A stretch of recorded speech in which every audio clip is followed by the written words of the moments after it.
Oh God, let this video reach people early. Let the person who's already sabotaged their financial future with college debt, tell their younger friends, warn them, and make them watch the video, or kill them. Love Ed with Julie and MJ.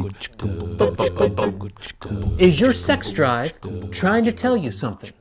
That's what we're talking about this week on Love Ed with Julie and MJ. We're in the middle of our current series, Premarital Sex and the Scriptures. As we continue our discussion of 1 Corinthians 7:9, which tells singles, if they cannot exercise self-control, they should marry. For it is better to marry than to burn with passion. Summarizing from last week, this passage is not presenting sexual temptation as an excuse for sexually frustrated couples to get married as soon as possible. As Mike says in his post, is it better to marry than to burn? This verse is not a specific prescription for frisky couples, but a basic principle for all unmarried folks. So, is that you?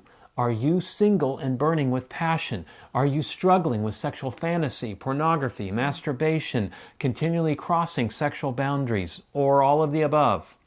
If so, the Apostle Paul says your sex drive is trying to tell you something. And that something is this: if you cannot exercise self-control, you should marry. But what do we say to someone who is burning with passion and wants to get married, but they're either not ready yet or there aren't any good prospects on the horizon? Are you suggesting there might be someone out there like that? Maybe one or two or a few?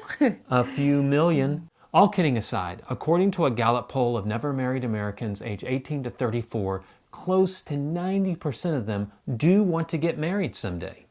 And from the prevalence of the hookup culture and cohabitation, we know that most of those singles are burning with passion. So if that's you, we have three things to say. Number one, stop suppressing your desire for marriage. Are you suggesting someone out there might be doing that? We know a lot of someone's out there doing that, but we also know suppression often leads to obsession.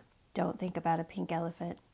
Don't think about a pink elephant. By trying not to think about marriage, some can't think of anything else, while others just wind up trading one obsession for another. And for many, sadly, that new obsession is pornography. But it's not only you. Many of you have been encouraged by well-meaning friends or family to put off marriage, to suppress your desire for marriage. And ironically, some do this by actually encouraging you to date, but without any intentionality or vision, urging you to date around, but don't get tied down.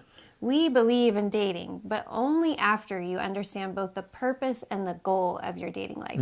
And if you aren't sure what the purpose and goal of your dating life should be, you need to check out Purpose-Driven Dating.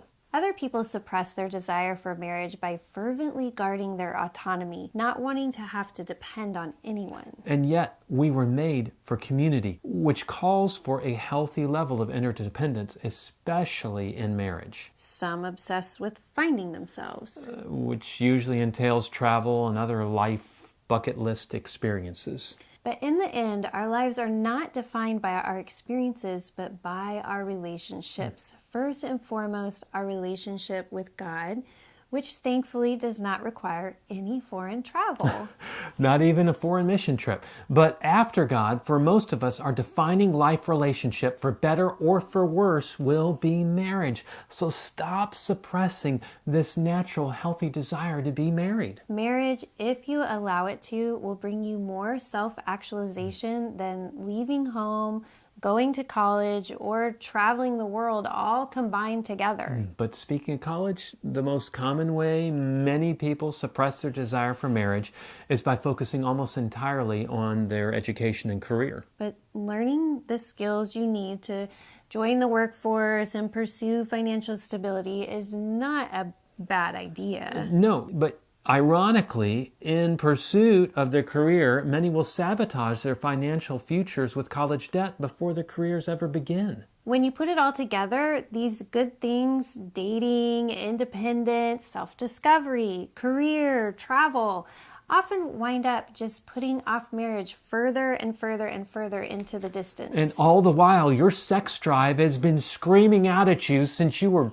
13, you should get married. You should get married. So, what are we suggesting that you should do? Just daydream about marriage as you wonder if you're ever going to meet the one, or if you've already met them, or if you ever will meet them? That's where number 2 comes in. While you need to stop suppressing your desire for marriage, you need to start supplanting the unrealistic expectations for courtship and marriage that you have likely picked up from our oh-so-wise culture. By supplant, he means replace. He likes alliteration. I like it because it helps them remember. So make sure you remember. We want to take some time to talk more about this, because if your sex drive is trying to tell you that you need to get married, then you need to have a vision for marriage that is both realistic and inspiring. Yeah, because newsflash, marriage isn't about sex or happily ever after or rewarding you for holding on to your virginity until your wedding night. It is about so much more than that. So join us next week as we talk more about that vision on Love Ed with Julie and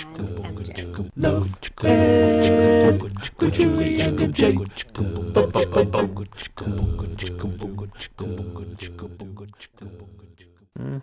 You're the one. I'm always waiting on you. Oh, you're always waiting on me. I just have my line.